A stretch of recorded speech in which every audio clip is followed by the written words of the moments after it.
বাংলাদেশের অবস্থা এখন কোন অবস্থায় দাঁড়িয়েছে, কোন অবস্থায় আছেন, এটা আমরা সবাই জানি।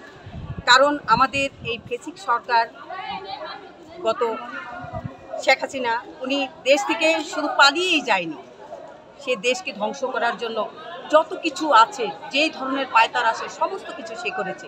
সে প্রথমত সে ছাত্র জনতা দিয়ে প্রথম যে কিছু করেছিল, সেখানে ছাত্র জনতা অবশ্যই আমাদের বাংলাদেশকে জয়ের পথ দেখিয়েছে এবং বাংলাদেশকে স্বনির্ভর সরকার গঠন করার জন্য যেই সূচনাগুলো আছে, সেই সূচনাগুলো করবে, সেই কাজগুলো তারা করবে, সেই আশা করি এই ছাত্র জনতার কাছে আপামর।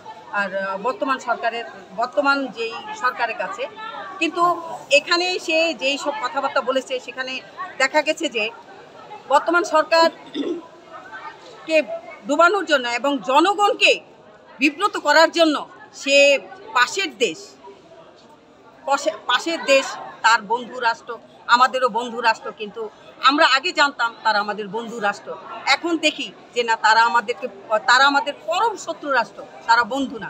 সেখানে থেকে বাংলাদেশকে যে কোনো বিপদের মুখে ফেলার জন্য যে কোনো কাজ সে করতেছে। কিন্তু আজকে তাকে আমরা হুঁশিয়ারি করে দিতে চাই যে আপনি যত কিছুকে করতে চান, আপনি জয়ের মুখ দেখবেন না। আপনি এদেশে অন্তত ভুলের মালা নিয়ে বাংলাদেশে আসতে পারবেন না। বাংলাদেশের মানুষ আপনাকে যেভাবে বিচারের আওতায় আনার জন্য যেভাবে আনার, সেভাবেই আনবে। আর আপনাদের যে প্রতিষ্ঠা বার্ষিকীতে আমাদের এই আজকে জিয়াউর রহমানের মাজারে ফুল দেয়া এবং মিলাদ ছাড়া বর্তমানে আমাদের আর কোনো কর্মসূচি রাখিনি। এই আমাদের চারদিকে যে বন্যার অবস্থানগুলো, সেগুলোকে সামনে রেখে আমরা সমস্ত কর্মসূচির থেকে আপাতত আমাদের বিরত রেখেছি।